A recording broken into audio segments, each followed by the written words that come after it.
एक मनुष्य 65-70 साल की जिंदगी में मुश्किल से 3 मिनट होश पूर्वक जीता है, और वो भी तब जब कभी उसके सामने कोई बहुत बड़ा खतरा पैदा हो जाता है। दुनिया में स्वस्थ जैसा कोई दूसरा पर्यायवाची शब्द दुनिया की किसी भाषा में नहीं। स्वस्थ का अर्थ है जो स्वयं में स्थित हो जाए, यानी आत्मा में प्रतिष्ठित हो जाए, वही सच्चे अर्थों में स्वस्थ है।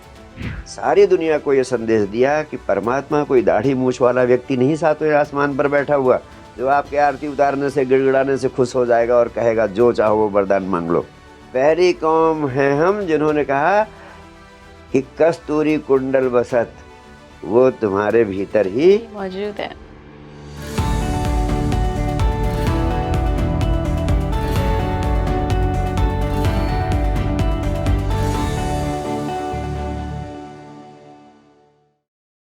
नमस्कार इंडिया, आप देख रहे हैं स्पीकिंग ट्री। मैं हूं आपके साथ इला गोस्वामी, और मैं खुद रिकमेंड करूंगी कि आज का पॉडकास्ट ना आप लास्ट तक देखिए। 40-45 जितना भी मिनट हैं ये पॉडकास्ट, ये आपकी लाइफ बदल देंगे। आपको बताएंगे कि कैसे आप इसी जीवन में रहकर, प्रेजेंट में रहकर सुपर ह्यूमन बन सकते हैं, कैसे आप अपनी डेस्टिनी खुद बदल सकते हैं। और उसके लिए बहुत आसान से स्टेप्स हैं, बहुत आसान सी तकनीकें हैं जो आज हमारे साथ जो गुरुजी मौजूद हैं वो बताएंगे। तो रिकमेंडेशन यही है कि बिल्कुल भी स्किप ना करिए, चीटिंग मत करिएगा, पूरा पॉडकास्ट लास्ट तक देखिएगा और मुझे कमेंट बॉक्स में बताइएगा जिन्होंने भी लास्ट क्षण तक इस वीडियो को देखा है। मैं स्वागत करना चाहूँगी साक्षी श्री महाराज का, स्पिरिचुअल गुरु हैं। बहुत बहुत स्वागत है गुरुजी आपका स्पीकिंग ट्री पर। Thank you so much. गुरुजी, जैसा कि मैंने अपने दर्शकों को बताया कि आज हम धन से ध्यान तक की बात करेंगे जी। ये बात सिर्फ आप ही कहते हैं, क्योंकि जनरली मैंने ऐसा सुना है कि जब आप स्पिरिचुअलिटी की बात करते हैं तो आप सब कुछ छोड़ने की बात करते हैं। कहते हैं कि सब कुछ छोड़ दो, धन में कहाँ लगे हो, मटेरियलिस्टिक गेन में कहाँ लगे हो, लेकिन आप हैं जो कहते हैं कि भाई ये भी मिलेगा और ये भी मिलेगा, शांति भी मिलेगी, पैसा भी मिलेगा। यस, धन से ध्यान तक, पदार्थ से परमात्मा तक, हर मनचाही मंजिल को पाने का विज्ञान मैं सारी दुनिया को उपलब्ध कराना चाहता हूँ। क्योंकि अध्यात्म किसके लिए है? अध्यात्म है जीवन के लिए जी। और जीवन, संपूर्ण जीवन 2 आयामों में विभक्त है। एक है भौतिक जगत का आयाम। भौतिक जगत में सुख शांति पूर्वक रहने के लिए जरूरी है आपके पास रोटी, कपड़ा, मकान हो और आप सुख समृद्धि की ऊंचाइयों पर हो। और जीवन का दूसरा आयाम है कि ये सब आपके पास है लेकिन भीतर शांति नहीं है, भीतर आनंद नहीं है, आप चिंता, तनाव, अवसाद से ग्रस्त हैं, मरे मराए मुरझाए हैं। तो ये जो भीतर का आयाम है उसको भी स्वस्थ, सशक्त और समृद्ध होना चाहिए। तो अध्यात्म पूरे जीवन के लिए है, तो उसका भौतिक आयाम जो बाह्य आयाम है वो भी स्वस्थ और सशक्त होना चाहिए, और उसका आंतरिक आयाम जो शांति से, आनंद से, उत्साह से संबंधित है वो भी स्वस्थ और सशक्त होना चाहिए। दोनों स्वस्थ हों, सशक्त हों, तभी व्यक्ति संपूर्णता से आनंदित जीवन जी सकता है। तभी मनुष्य इस जीवन को हर दृष्टि से समृद्धि की ऊंचाइयों पर पहुंचा सकता है। इसीलिए मैंने साइंस डिवाइन फाउंडेशन का मूवमेंट शुरू किया जी। ताकि लोगों को दोनों आयामों में स्वस्थ और सशक्त किया जा सके और इस पृथ्वी पर हंसता हुआ नया मनुष्य पैदा किया जा सके। आप नए मनुष्य की बात कर रहे हैं गुरुजी। जनरली हम सभी जो यूथ हैं वो ऐसी फैंटेसी मूवीज़ देखते हैं कि अरे आज से आने वाले कई सालों बाद एक सुपर ह्यूमन क्रिएट होगा। जनरली नेटफ्लिक्स की मूवीज़ या सीरीज़ होती हैं उसमें हम एक AI फॉर्मेट देखते हैं जिसको हम सुपर ह्यूमन कहते हैं। लेकिन आपकी कुछ टेक्निक्स ऐसी हैं जो कि मैं चाहती हूँ कि हमारे दर्शकों के साथ आप शेयर करें, जो आप कहते हैं कि इस टाइम पे ही तुम, इस समय में, इस सेंचुरी में ही तुम सुपर ह्यूमन बन सकते हो थ्रू स्पिरिचुअलिटी। क्या है वो टेक्निक्स? वास्तव में मैंने ध्यान की गहराइयों में उतर कर बहुत महत्वपूर्ण अनुभव किए और सद्गुरु के चरणों में बैठकर मैंने कुछ जीवन के महत्वपूर्ण सूत्रों को पाया जिनका उपयोग करने के बाद मेरा पूरा का पूरा जीवन बदल गया है। और इस प्रक्रिया में जो कुछ मेरे अनुभव हुए उनको मैंने 3 महासूत्रों के माध्यम से सारी दुनिया को देने का प्रयास किया है। पहला महासूत्र है विचार शक्ति का विज्ञान। आपके विचारों में बड़ी शक्ति है। आप अपने विचारों को, अपनी मान्यताओं को, अपने विश्वासों को बदलकर अपनी पूरी जिंदगी, अपना पूरा भविष्य बदल सकते हैं। मेरा मानना है कि विचार शक्ति के विज्ञान का प्रयोग हर बच्चे को सिखाया जाना चाहिए, क्योंकि विचार शक्ति के विज्ञान का सार है you get what you think about or focus upon, whether you want it or you don't want it. जिन चीजों पर आपका ध्यान निरंतर केंद्रित रहता है वह चीजें आपके जीवन में अवश्य प्रकट होती हैं, चाहे आप उन्हें पाना चाहते हैं अथवा पाना नहीं चाहते। किसी चीज के बारे में निरंतर सोचते रहना, किसी चीज के बारे में निरंतर चिंता करते रहना उस चीज को पाने का आमंत्रण बन जाता है। बिल्कुल। इसलिए अगर आपको निरंतर इस बात की चिंता लगी रहती, कहीं मेरा एक्सीडेंट ना हो जाए, कहीं मेरा एक्सीडेंट ना हो जाए, कहीं मेरा एक्सीडेंट ना हो जाए, तो दुनिया की कोई ताकत आपका एक्सीडेंट नहीं रोक सकती है। सही कह रहे हैं। मुर्फीज लॉ भी यही है गुरुजी। या that is why it is said कि focus on what you want, never focus on what you do not want। But आप हैरान होंगी ये जानकर कि इस दुनिया में अधिकांश लोगों को वही मिलता है जो वह पाना नहीं चाहते। हाँ गुरुजी, काफी लोगों के ऐसे एक्सपीरियंसेस हुए हैं। क्योंकि इसका एक ही कारण है कि वह निरंतर उन्हीं चीजों की चिंता करते रहते हैं जिन्हें वह पाना नहीं चाहते हैं। जैसे एक बार मेरे पास एक लड़का आया, उसने कहा गुरुजी मुझे निरंतर यही चिंता लगी रहती है कि कहीं मेरी प्रेमिका किसी दूसरे के प्रेम में न पड़ जाए। और जब भी आता वो उदास, निराश, मरा मराया, मुरझाया। मैं पूछता क्या परेशानी है तुझे? कहता गुरुदेव यही चिंता लगी रहती है कि कहीं मेरी प्रेमिका किसी दूसरे के प्रेम में न पड़ जाए, वो बहुत सुंदर है।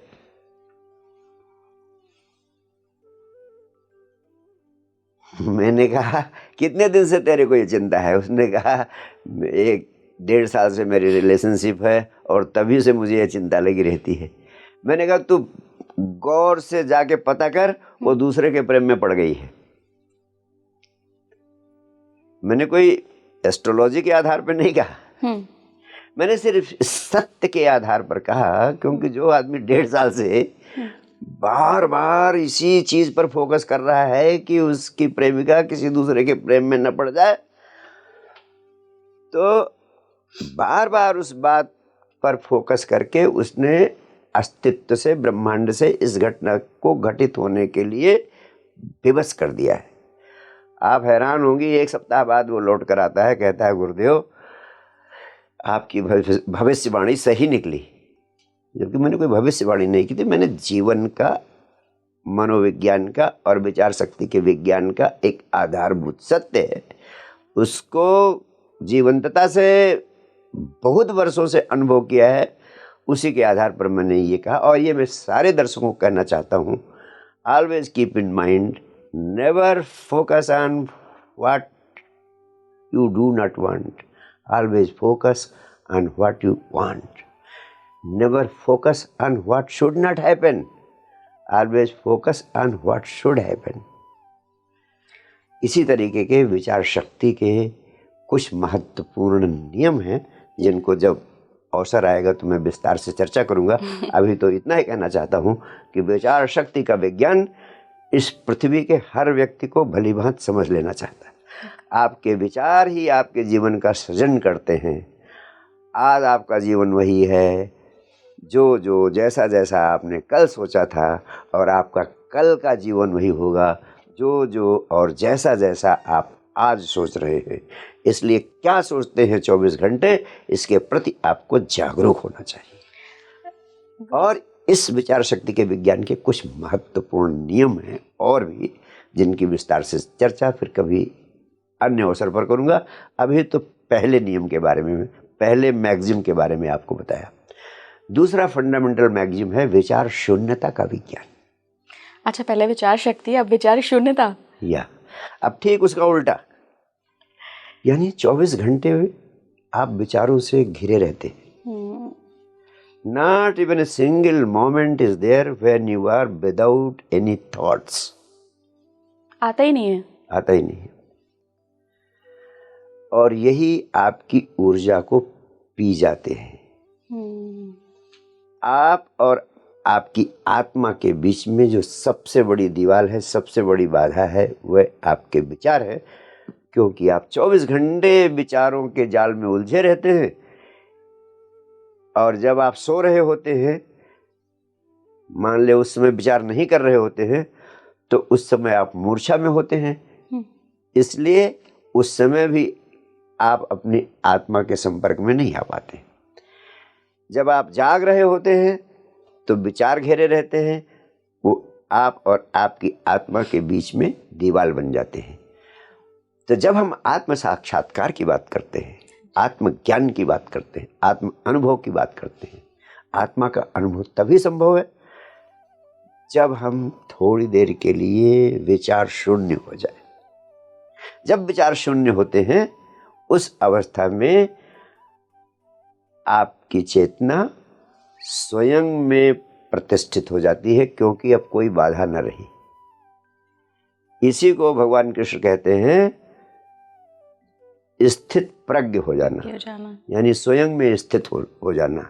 उसी से प्रज्ञ, यानी उसी से विशिष्ट विराट प्रज्ञा आपको उपलब्ध होती है, जब आप स्वयं में स्थित होते हैं।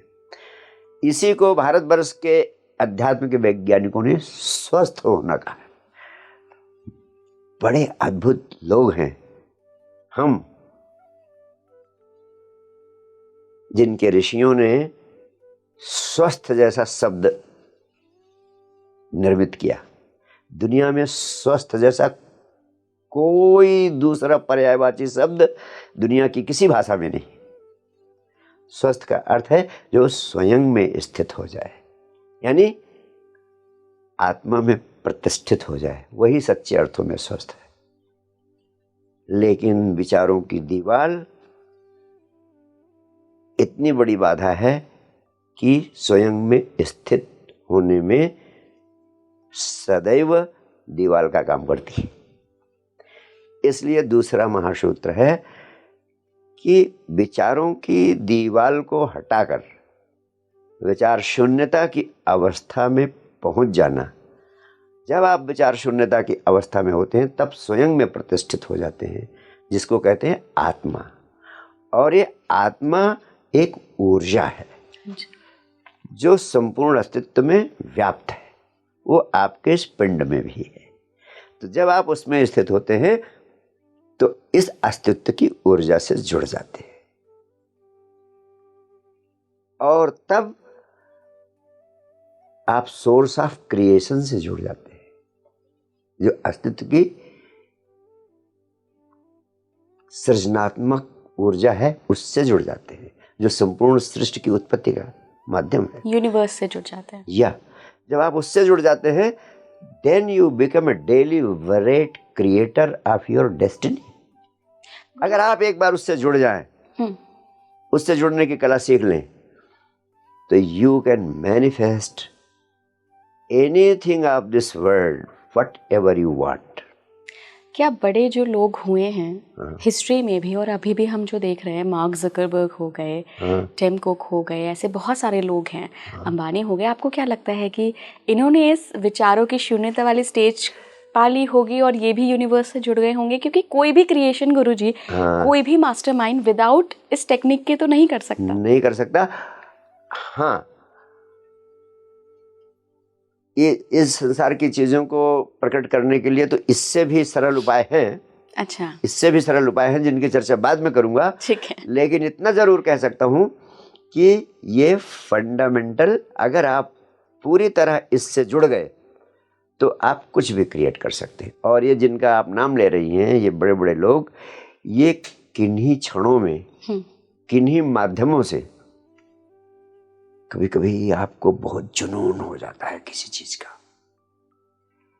जब किसी चीज का बहुत जुनून हो जाता है, इतना जुनून हो जाता है कि जिसकी कोई सीमा ही न रह जाए, तो कुछ क्षणों के लिए आप स्वयं में स्थित हो जाते हैं। तो इस पृथ्वी पर कुछ ऐसे लोग हुए हैं जो विचार शून्यता का विज्ञान नहीं जानते हैं, लेकिन इसके बावजूद जुनून उन्हें कुछ इतने गहरे में पकड़ लेता है कि वो जुनून ही उनको स्वयं में प्रतिष्ठित कर देता है थोड़े समय के लिए। तो भले ही वो बुद्धत्व को नहीं उपलब्ध हो पाते हैं, लेकिन थोड़े समय के लिए वो डेलिबरेट क्रिएटर हो जाते हैं अपनी लाइफ के, अपनी डेस्टिनी के, अपने लक्ष्य को प्राप्त करने के लिए। ये लोग ऐसे लोग हैं जिनकी मैं बात कर रहा हूँ, जिनकी आपने बात की। जी। तो मैं आपसे कह रहा था कि विचार शून्यता के विज्ञान के माध्यम से हम इस अस्तित्व की विराट ऊर्जा से जुड़ जाते हैं, और इस विचार शून्यता की अवस्था को उपलब्ध करने के विज्ञान का नाम है ध्यान। और मैं आपसे कहना चाहता हूँ ईला जी कि यही ध्यान का विज्ञान है जिसके कारण हम दुनिया में जगत गुरु कहे गए हैं। बिल्कुल। हम धार्मिक ग्रंथों के कारण या धार्मिक स्थलों और मंदिरों के कारण या पूजा प्रार्थना के कारण जगत गुरु नहीं कहे गए। पहली कौम है इस पृथ्वी पर हम, जिन्होंने सारी दुनिया को यह संदेश दिया कि परमात्मा कोई दाढ़ी मूछ वाला व्यक्ति नहीं सातवें आसमान पर बैठा हुआ जो आपके आरती उतारने से, गिड़गिड़ाने से खुश हो जाएगा और कहेगा जो चाहो वो वरदान मांग लो। पहली कौम है हम जिन्होंने कहा कि कस्तूरी कुंडल बसत, वो तुम्हारे भीतर ही मौजूद है, उपस्थित है। भगवान कृष्ण कहते हैं हृदय गुफा में सूक्ष्म प्रकाश के रूप में विराजमान हूं मैं। वही जो आप हैं, वही कृष्ण की चेतना आपके भीतर है। और दूसरी बात हमने कही कि जो आपके भीतर ही विद्यमान है उसको प्राप्त करने का, उसका साक्षात्कार करने का, उसका अनुभव करने का उपाय है। और हमने कहा उस उपाय का नाम है ध्यान, ध्यान, ध्यान। इसीलिए मैं कहता हूं ध्यान है तो सब कुछ, ध्यान नहीं तो कुछ भी नहीं। तो जैसा मैंने कहा कि जब ध्यान के माध्यम से आप अपने जीवन के केंद्र से जुड़ जाते हैं, तब आप ऊर्जा की, इस अस्तित्व की विराट ऊर्जा से जुड़ जाते हैं। आप उस अवस्था में बुद्धत्व की अवस्था को उपलब्ध हो जाते हैं, यानी परम आनंद की अवस्था को उपलब्ध हो जाते हैं, कभी भंग न होने वाले आनंद की अवस्था को उपलब्ध हो जाते हैं। और थोड़े समय के लिए भी आप जुड़ गए उससे, तो आप अपनी जिंदगी के डेलिबरेट क्रिएटर हो जाते हैं, अपने भविष्य के निर्माता हो जाते हैं। इसलिए ध्यान भौतिक जगत में सुख समृद्धि की ऊंचाइयों को पाने के लिए भी जरूरी है, और ध्यान जीवन में परम शांति, परम आनंद के रूप में परमात्मा के अनुभव को उपलब्ध करने के लिए भी जरूरी है। इसीलिए दूसरा मैगजिम है विचार शून्यता का विज्ञान, यानी ध्यान का अभ्यास। और तीसरा महामंत्र है हर पल आनंदित रहने का विज्ञान। ये तो सबको चाहिए।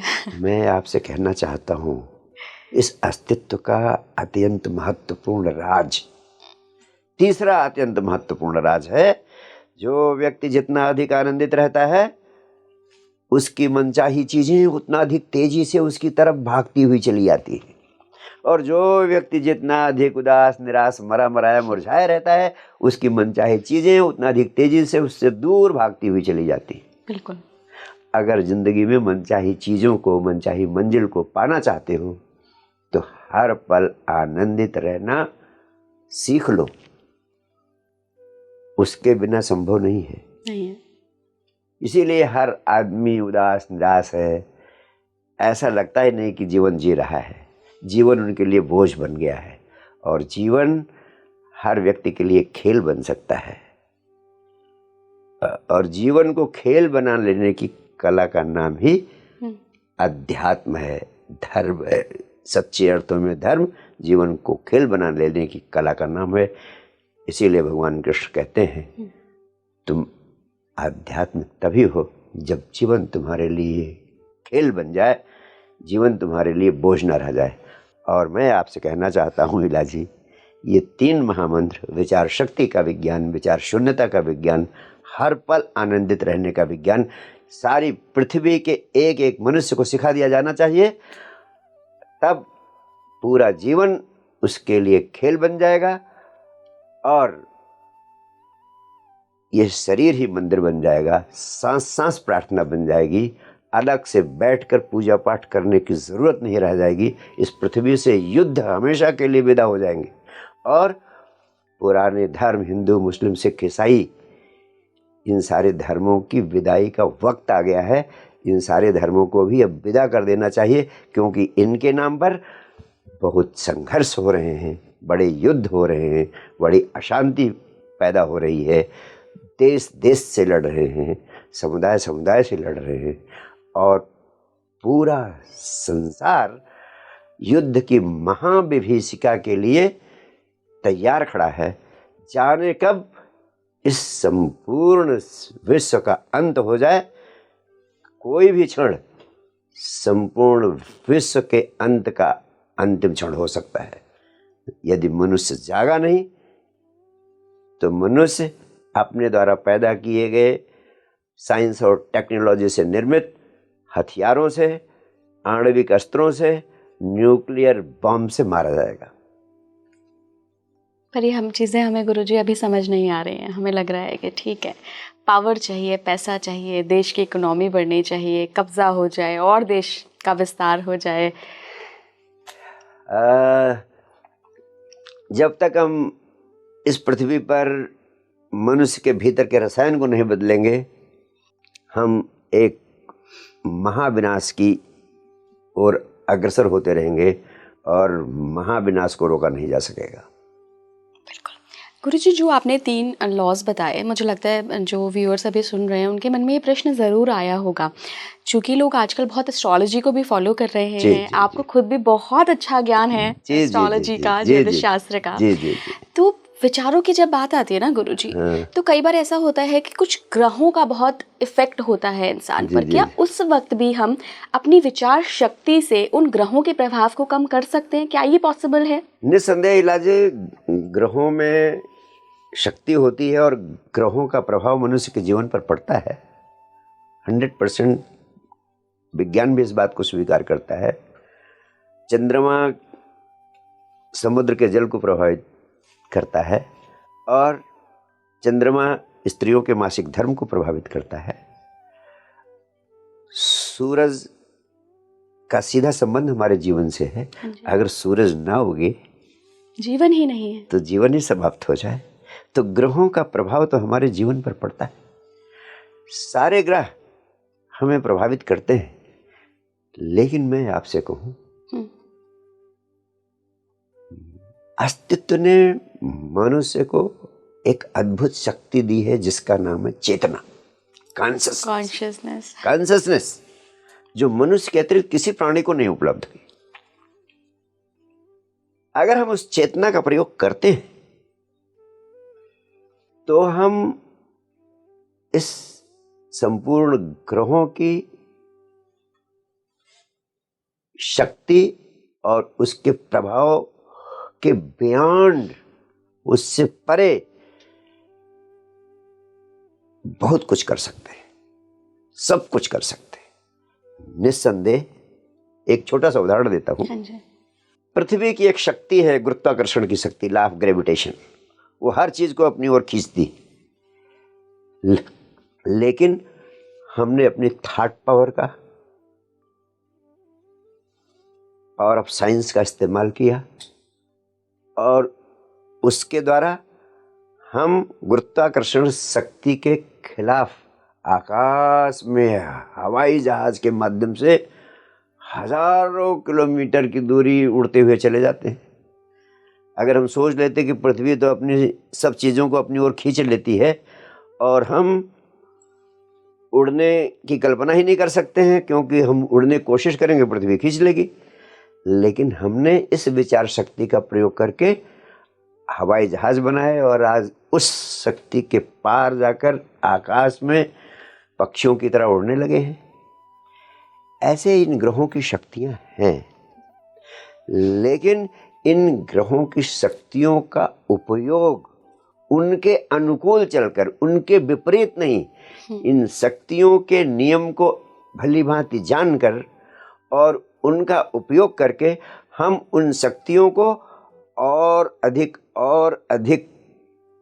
संभावनाओं को साकार करने में लगा सकते हैं और असंभव को भी संभव कर सकते हैं। और उसके लिए ग्रहों की शक्तियों में उलझने के बजाय विचार शक्ति और ध्यान के विज्ञान और ये जो 3 महामंत्र मैंने बताए, इनका उपयोग करके हम अपनी किसी भी मनचाही मंजिल को पा सकते हैं। अगर ग्रहों की शक्ति 5% मनुष्य के जीवन को प्रभावित करती है, तो ये तीनों सूत्र, ये तीनों महामंत्र मनुष्य के जीवन को 95% रूपांतरित करने में सार्थक भूमिका निभा सकते हैं। गुरुजी, जब ध्यान की बात आती है ना, तो लोग तरह तरह के एक्सपीरियंसेस चाहते हैं कि मैं ध्यान लगाऊं, मेडिटेट करूं और मुझे कोई शक्ति दिख जाए, कभी माता का स्वरूप दिख जाए, या जिस भी इष्ट को वो मानते हैं। लेकिन मुझे ऐसा लगता है कि ध्यान, जैसा आपने बताया, अपने अंदर उतरना है, आत्म साक्षात्कार है। आपके जीवन में ध्यान से क्या कुछ बदला? आपका पर्सनल एक्सपीरियंस ध्यान के बारे में कैसा रहा है? आई फील वेरी हैप्पी इला जी, आप बहुत ही महत्वपूर्ण प्रश्न पूछ रही हैं। ध्यान के संबंध में सारी दुनिया भ्रांति में है और ध्यान से अधिकांश लोग सिर्फ इसलिए वंचित हैं क्योंकि वे ध्यान का अर्थ ही नहीं जानते हैं। सबसे पहली बात तो यही कहना चाहता हूं कि ध्यान का अर्थ किसी देवी देवता या गुरु के चित्र पर चित्त को केंद्रित करना ध्यान नहीं है। वो ध्यान का बिल्कुल उल्टा है। वो तो सिर्फ एकाग्रता है। एकाग्रता ध्यान नहीं है। महर्षि पतंजलि ने कहा है, ध्यानम निर्विषयो मनः। In other words, it is being in a state of contentless consciousness. जब आपके भीतर होश हो, लेकिन होश के सामने कोई विषय या विचार न हो, उस विचार शून्य अवस्था की होना में ही ध्यान है।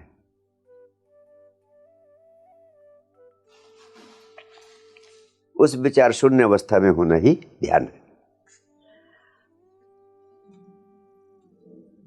दूसरे शब्दों में मैं कहूं, अगर मेरी इस बात को समझ लें लोग, तो ध्यान बहुत आसान हो जाएगा।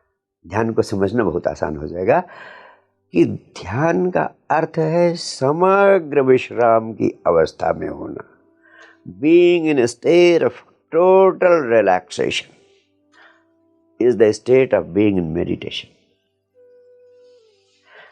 When you are doing nothing physically, when you are doing nothing mentally,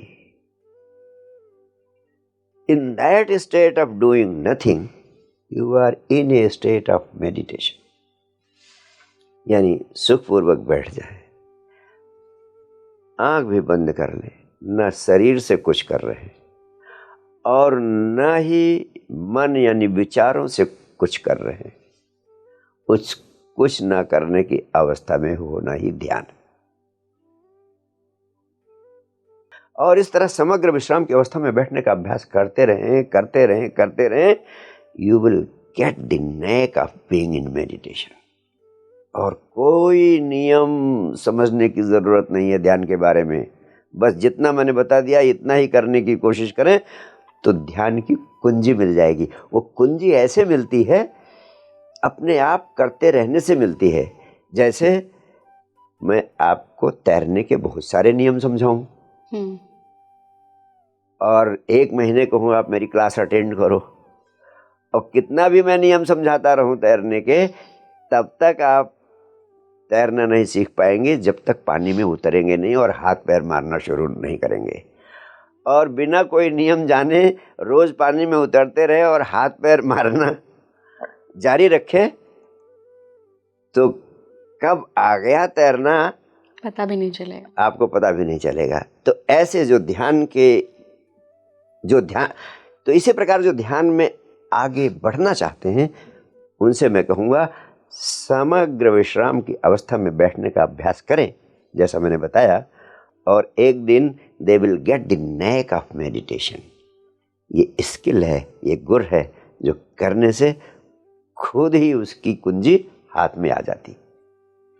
तीसरी बात आपसे कहना चाहता हूँ, ध्यान की समझ हो जाए तो ध्यान से आसान कोई चीज़ नहीं है, इसलिए मैं ध्यान को समझा रहा हूँ। 24 घंटे आपकी क्या अवस्था होती? मैं भागते रहते हैं। अध्यात्म के वैज्ञानिकों ने कहा व्यक्ति 24 घंटे बेहोशी में जी रहा है, 1 मिनट के लिए भी होश में नहीं रहता है। आपको आश्चर्य हो रहा होगा, किसी को कहो मानेगा नहीं, लेकिन सच्चाई है ये। पश्चिम का संबुद्ध सदगुरु गुरुजीएफ कहता है कि एक मनुष्य 65-70 साल की जिंदगी में मुश्किल से 3 मिनट होश पूर्वक जीता है, और वो भी तब जब कभी उसके सामने कोई बहुत बड़ा खतरा पैदा हो जाता है।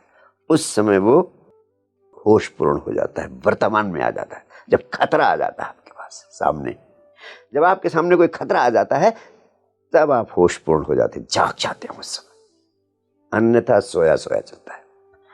अब एक छोटा सा उदाहरण देता हूं आपको।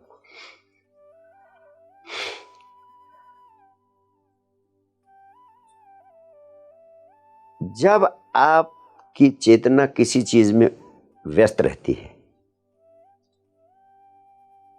तब आपकी चेतना कहाँ है? जिस चीज में व्यस्त है। आप लिख रहे हैं तो लिखने में व्यस्त हैं, पढ़ रहे हैं तो पढ़ने में व्यस्त हैं, कोई काम कर रहे हैं तो उस काम में व्यस्त हैं। Your energy is always occupied in doing this thing और इन दैट थिंग। और अगर आप कुछ न करेंगे तब आप नींद में चले जाएंगे। आपकी दो ही अवस्था है, या तो किसी चीज में आपकी चेतना उलझी हुई है और या तो आप बेहोशी में, या और कोई दूसरी स्टेट आपकी होती ही नहीं। यानी you are the subject is always busy with this thing or with that thing, and when you are not busy with anything, then what do? Then you go to sleep. Right? तो यानी आपको जागने के लिए क्या चाहिए? कोई चीज चाहिए, कोई काम चाहिए, कोई वस्तु चाहिए, कोई विचार चाहिए।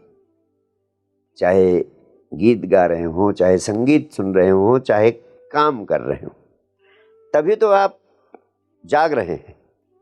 अगर कोई काम नहीं कर रहे हैं, किसी चीज का विचार नहीं कर रहे हैं, तब जैसे आप हैं और कुछ नहीं कर रहे हैं, ऐसा हो ही नहीं सकता। तब आप सो जाएंगे। यानी या तो आपकी चेतना किसी चीज में उलझी है, इसका अनुभव है, या तो आप मूर्छित हो गए, नींद में चले गए। जब मूर्छित हो जाते हैं तब भी आप बेहोश हैं, और जब आप किसी काम में लगे हैं तब भी आपको स्वयं का होश नहीं है। यानी आपको स्वयं का होश कभी होता ही नहीं। बिना किसी ऑब्जेक्ट के आप कभी होशपूर्ण नहीं होते। तो फिर गुरुजी होश में कैसे आए? क्योंकि लोग यानी होश, ध्यान का अर्थ है कि जब कोई ऑब्जेक्ट नहीं है, यानी आपकी चेतना, आपकी एनर्जी किसी दूसरे जगह उलझी नहीं है, और सारी चेतना आपको भीतर उपलब्ध है। Without any other thing you are conscious within yourself. आपकी दो ही अवस्थाएं हैं, या तो किसी दूसरे में उलझे हुए हैं, all your energy is engaged with something, or your energy has gone to sleep. कभी आपकी एनर्जी आपको पूरी तरह उपलब्ध हो और आप होशपूर्ण हो, यह अवस्था नहीं आती। लेकिन जब आती है तभी, इसीलिए तो कहते हैं कि आप गुलाम हैं। किसके गुलाम? विचारों के गुलाम। विचारों के गुलाम, चीजों के गुलाम, नींद के गुलाम। इसीलिए हमने कहा स्वामी। स्वामी का मतलब है जो स्वयं में चैतन्य हो, जिसको होशपूर्ण रहने के लिए किसी ऑब्जेक्ट की जरूरत नहीं। राइट? इस अवस्था को उपलब्ध करना ही ध्यान है। और जब इस अवस्था को आप उपलब्ध हो जाते हैं तब आप अपनी चेतना में स्थित हो जाते हैं। Then you become deliberate creator of your future. Then you become a deliberate creator of your destiny. Then you become free from the bondage of all your karmas of the past life, and even the life of the present karmas do not bind you. They can never bind you. तब आप liberated हो जाते हैं, तब आप मुक्त हो जाते हैं। और मुक्ति इसी जीवन में मिलती है। मरने की बाद की मुक्ति का कोई अर्थ नहीं। तो मैंने ध्यान का ये तीसरा आयाम आपको समझाया। तो जब ध्यान की समझ हो जाए तो ध्यान में पहुंचने की मैंने बड़ी महत्वपूर्ण विधियां दी हैं। उनके माध्यम से सरलता से ध्यान के अनुभव को उपलब्ध किया जा सकता है और पूरी जिंदगी को रूपांतरित किया जा सकता है और जिंदगी में मनचाही मंजिल को पाया जा सकता है। गुरुजी, एक सवाल और है ध्यान से जुड़ा हुआ। क्या ध्यान से चमत्कार होते हैं? क्योंकि लोग, आपने कहा कि ट्रू क्रिएटर आप तभी बनते हो जब खुद में पहुंच जाते हो, खुद की कॉन्शियसनेस को जान लेते हो। तो लोगों के मन में प्रश्न आ रहा होगा कि मुझे लाभ क्या होगा ध्यान से? मैं अगर नौकरी करता हूँ, मैं अगर बिजनेस करता हूँ, या मैं अगर पढ़ रहा हूँ, तो मेरा फायदा क्या है ध्यान में? देखिए, ध्यान के फायदे और लाभ, उनकी तो बहुत बड़ी सूची बनाई जा सकती है, लेकिन मैं 2-3 बुनियादी बातें आपसे कहना चाहूँगा। पहली बात, ध्यान है क्या? 24 घंटे की बेहोशी से मुक्त होकर कुछ समय होशपूर्ण होने की अवस्था जब हमें उपलब्ध हो जाती है ध्यान के माध्यम से, तब हमारे भीतर का रसायन बदलने लगता है। अभी तो हमें उसका अनुभव ही नहीं है। दूसरे शब्दों में कहें, जब से आप पैदा हुई हैं लगातार आपका ब्रेन सक्रिय है, मस्तिष्क सक्रिय है और आपके विचार चलते रहते हैं। मन और विचारों में क्या संबंध है? मन क्या है? मुझे लगता है विचार ही है मन। यस, जैसे वृक्षों के समूह को कहते हैं वन, वैसे विचारों के समूह को कहते हैं मन। तो एक के बाद एक जो विचार आते हैं वही मन बन जाता है आदमी का। तो आपका मस्तिष्क, विचार हैं क्या? They are functioning of your brain. जब से आप पैदा हुए तब से लगातार मृत्यु तक आपके विचार चलते रहते हैं। और जब आप जागते रहते हो तब भी विचार चलते रहते हैं, जब आप सो जाते हो तब भी विचार चलते रहते हैं।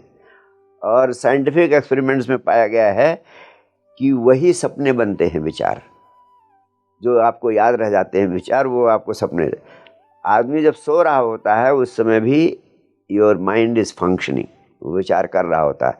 सिर्फ 1 से 3 मिनट का समय होता है, मेडिकल रिसर्च इस सत्य को प्रमाणित कर चुकी है, सिर्फ 1 से 3 मिनट का समय होता है जब विचार नहीं चलते।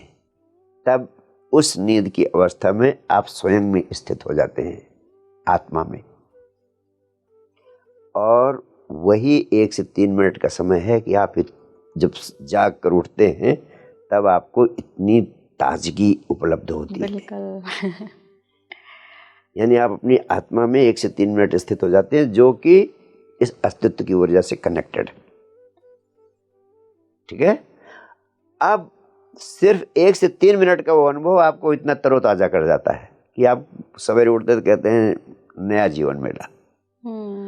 अगर वही अनुभव ध्यान के माध्यम से आपको आधे घंटे का 1 घंटे का दिन में मिल जाए तो कितना ताजगी आपको मिलेगी। आपके ब्रेन की फैकल्टी इतना शक्तिशाली हो जाएगी। Immense energy of intelligence is released in A state of meditation. ध्यान की अवस्था में जो इंटेलिजेंस रिलीज होती है उसका कोई हिसाब नहीं लगाया जा सकता। वही आपके जीवन में आनंद बनती है। वही जो ऊर्जा, वही आपके जीवन में आनंद बनती है। तो your mind is functioning 24/7। Meditation is simply a device to switch off your mind. और जब आप उसको स्विच ऑफ कर देते हैं तो जो एनर्जी विचारों में नष्ट हो रही थी वो ऊर्जा संग्रहित होने लगती है। और वही ऊर्जा, एनर्जी इज लाइट। अध्यात्म के वैज्ञानिकों ने कहा ऊर्जा ही आनंद है, ऊर्जा ही इंटेलिजेंस है, ऊर्जा ही क्रिएटिव एनर्जी है, ऊर्जा ही क्रिएटिव फोर्स है। और वही ऊर्जा आपको मनचाही मंजिल पे पहुंचाती है। जो काम आप सामान्यतः साल भर में करते हैं, अगर वो कंजर्वेशन ऑफ एनर्जी मेडिटेशन के माध्यम से आपको उपलब्ध होने लगे, वह सालों और कई सालों का काम आप दिनों और महीनों में पूरा कर सकते हैं। इतनी अधिक क्षमता हो। और उसके अलावा जैसा मैंने कहा है, ऊर्जा ही आनंद बनती है। तो कितनी ऊर्जा है आपके भीतर, उतना ही आपका जीवन आनंदित होगा। और ऊर्जा आपके भीतर तभी हो सकती है जब आप ध्यान के द्वारा ऊर्जा को संग्रहित कर सकें अपने भीतर। अन्यथा आप आनंद से भी वंचित रह जाएंगे। और अल्टीमेटली यही ऊर्जा आपको सफलता के शिखर पर पहुंचाती है। और यही ध्यान से जब आप अपने केंद्र से जुड़ जाते हैं तो यम यम चिंतयते कामम तम तम प्राप्नोति निश्चितम। अध्यात्म के वैज्ञानिकों ने कहा है उस अवस्था में जो आपके भीतर चाह उठती है वो समग्र अस्तित्व की चाह हो जाती है और फिर वो स्वतः साकार होने लगती है। और वो कैसे साकार कर सकते हैं आप उसको, इसके लिए मैंने माइंड पावर मेडिटेशन दिया है। उस माइंड पावर मेडिटेशन के माध्यम से आप इस भौतिक जगत की किसी भी संपदा को प्राप्त कर सकते हैं। और मैं उसके रोज रोज चमत्कार देखता हूँ। और उसके केंद्र में सिर्फ 10 मिनट की थर्ड आई मेडिटेशन की प्रक्रिया, आज्ञा चक्र पे ध्यान लगाना, प्लस उसके आगे 3 और भी स्टेजेस हैं, लेकिन केंद्र में 10 मिनट का आज्ञा चक्र पर ध्यान लगाने की विधि है। बट उसके साथ 3 और स्टेजेस हैं जो कभी आगे अवसर आएगा तो हम उसको एक्सप्लेन करेंगे। बिल्कुल बिल्कुल। आखिरी सवाल गुरुजी, चूँकि हमने इन 2 स्टेजेस की बात करी, 2 पॉइंटर्स की बात की, तीसरा था कि खुश रहो। खुश नहीं होगे तो फिर जीवन में शांति कैसे आएगी, इनर पीस कैसे मिलेगा। लेकिन सक्सेस की परिभाषा ना गुरुजी बड़ी बदल गई है। आज हमारे पास गाड़ी है, लग्जरी लाइफ है, बंगलो है, तभी हम सक्सेसफुल हैं। ऐसे बहुत से सैकड़ों लोग हैं जो सक्सेसफुल तो हैं, लेकिन जैसे ही ऑफिस के लिए निकलते हैं, कोई फ़ोन पे पूछता है तो कहते हैं अरे यार बहुत ही बुरे हाल चल रहे हैं, खुश ही नहीं हैं, हम अपने जीवन से खुश नहीं हैं। बहुत लोग होंगे जो मेरी इस बात से इत्तेफाक रखते होंगे और मन मन में सोच रहे होंगे कि यार सही कह रहे हैं ये लाजी, कि हमारे पास है तो सब कुछ, आनंद नहीं है। Yes, that is the main thing. Crib करते रहते हैं हर टाइम। तो आपसे कहूं,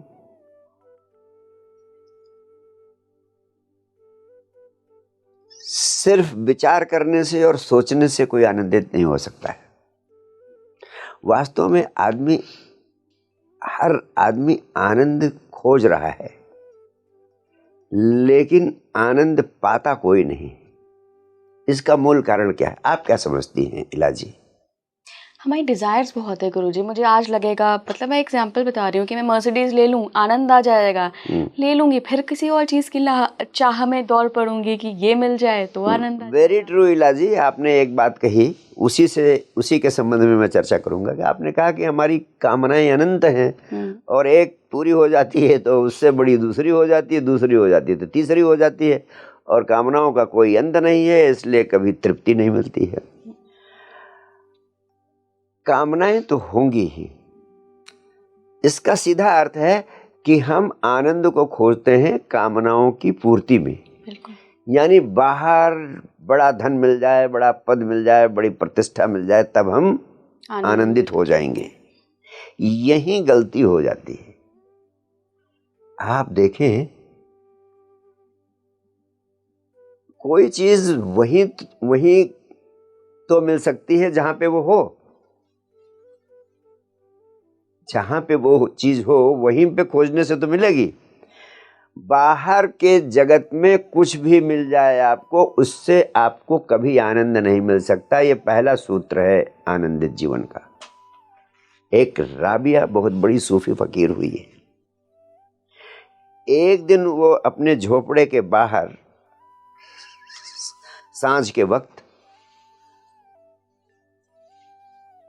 स्ट्रीट लाइट में घंटों तक एक सुई खोज रही थी। तो सारे गांव के लोग इकट्ठा हो गए कि क्या खोज रही है। सब आते उसके पैर छूते और कहते कि क्या खोज रही हो, मैं आपकी मदद कर दूं। उन्होंने कहा, मैं कपड़े सी रही थी, मेरी सुई कहीं गिर गई है। तो लोगों ने देखा, सहयोग करने की कोशिश की। फिर उन्होंने पूछा, तू मोटा मोटा बता कहाँ पे तेरी सुई गिरी है।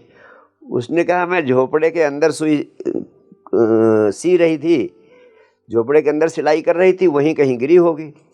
तो कहने लगे, सारी दुनिया के लोग तेरे से ज्ञान प्राप्त करने आते हैं, अगर तेरे को लगता है सुई गिरी है झोपड़े में के भीतर, तो तू बाहर क्यों खोज रही है? तो बाहर खोजने से कैसे मिल जाएगी? उसने कहा, वहां अंधेरा है यहाँ रोशनी है इस स्ट्रीट लाइट की, इसलिए मैं यहाँ खोज रही हूँ। उन्होंने कहा, तू तो बड़ी नासमझ है। तो उसने सारे गांव को इकट्ठा करके कहा कि देखो, यही मैं तुम लोगों से रोज कहती हूँ, तुम लोग मेरे पास आते हो कि खुशी नहीं है, दुख है, आनंद नहीं है। तुम जहां जहां खोजते हो आनंद, धन में, पद में, प्रतिष्ठा में, मनी में, प्रेस्टीज में, पावर में, वो कितना भी मिल जाए, वहां आनंद मिल ही नहीं सकता है। नेचर वो जहां से मिलता है वहां खोजना पड़ेगा। अगर धन, पद, प्रतिष्ठा, मनी, पावर, प्रेस्टीज में आनंद होता तो भगवान बुद्ध साम्राज्य छोड़कर आनंद की तलाश में जंगल क्यों जाते? 6 बरस जंगल में रहे, तब उन्हें परम आनंद प्राप्त हुआ। कभी भंग न होने वाला आनंद, कभी भंग न होने वाला आनंद प्राप्त हुआ। तो उनसे कहाँ मिला वो? जब वो अपने भीतर गए। तो राबिया ने कहा, आनंद का मूल स्रोत तुम्हारे भीतर है। तुम खोजते हो बाहर मनी, पावर, प्रेस्टीज में, इसलिए आनंद तुम्हें मिलता नहीं। अगर चाहते हो आनंद मिल जाए तो तुम्हें you will have to turn inward. और यही बात महर्षि पतंजलि ने कहा, अष्टांग योग दिया जी। यम, नियम, आसन, प्राणायाम, प्रत्याहार, धारणा, ध्यान, समाधि। तो उन्होंने 5वां स्टेप क्या दिया? प्रत्याहार। यानी बाहर के जगत में यम, नियम, आसन, प्राणायाम सब करो, ये सब बाहर बाहर है। उसके बाद कहा प्रत्याहार, टर्निंग इन, भीतर मुड़ो। जब भीतर मुड़ने की कला सीखोगे और धारणा ध्यान समाधि यानी ध्यान की तरफ जाओगे, स्वयं की तरफ जाओगे। स्वयं के भीतर ही निहित है आनंद। तो जब भीतर की ओर जाएंगे आप, टर्निंग इन संभव होगा आपके जीवन में, तभी आनंद मिलेगा। ये सारी दुनिया को बताए जाने की ज़रूरत है। कस्तूरी कुंडल बसत, मृग ढूंढत बन माए। तुम मनी पावर प्रेस्टीज बाहर के संसार में कामनाओं के जाल में उलझकर आनंद से वंचित हो जाते हो। खूब बाहर की संपदाओं को कमाने में पूरी ऊर्जा लगाओ, लेकिन 24 घंटे में कम से कम आधे घंटे भीतर की ओर जाओ। स्वयं के भीतर ही छिपा है आनंद। जब आंख बंद करके ध्यान के माध्यम से भीतर की ओर जाओगे तो आनंद का महासागर तुम्हें मिलेगा और परम आनंद तुम्हारे जीवन में प्रकट होगा। ये पहला सूत्र है हर पल आनंदित जीवन जीने का। इसके अलावा 4 और महत्वपूर्ण सूत्र हैं जिन्होंने मैंने साइंस डिवाइन के माध्यम से दुनिया को देने की चेष्टा की है। फिर कभी अवसर मिलेगा तो उनकी भी चर्चा करूँगा। बिल्कुल बिल्कुल गुरु जी, बहुत शानदार चर्चा रही है। बहुत सारी चीज़ें आज हमारे दर्शकों ने जानी हैं और अब डेफिनेटली वो ढूंढेंगे, अपने अंदर जाने की कोशिश करेंगे। अवश्य ढूंढना चाहिए। इला जी, आप बहुत महत्वपूर्ण काम कर रही हैं। इस प्लेटफार्म के माध्यम से अनगिनत लोगों को, असंख्य लोगों को जागृत करने का अवसर है। And I sincerely appreciate your efforts. Thank you so much. बिल्कुल गुरुजी, बहुत बहुत धन्यवाद आपका भी गुरुजी, टाइम निकालने के लिए, स्पीकिंग ट्री को समय देने के लिए और आज जुड़ने के लिए हमारे साथ। जी, आप जुड़े रहिए स्पीकिंग ट्री के साथ। और हाँ, अगर आप यहाँ तक पहुँच चुके हैं ना पॉडकास्ट के, तो आप वो लकी इंसान हैं जो अपने लाइफ को बदलने का एक प्रयास कर रहे हैं। और आज इस पॉडकास्ट में जितनी बातें बताई गई हैं, मैं सिर्फ एक ही रिक्वेस्ट करूँगी कि आप शेयर करिए, ताकि जो लोग बाहर खुशी देखते हैं ना, वो एक बार अपने अंदर झांकने की कोशिश करें और थोड़ी ही सही लेकिन अपनी लाइफ बदलने की एक प्रयास ज़रूर करें। जुड़े रहिए स्पीकिंग ट्री के साथ। नमस्कार। नमस्कार। नमस्कार।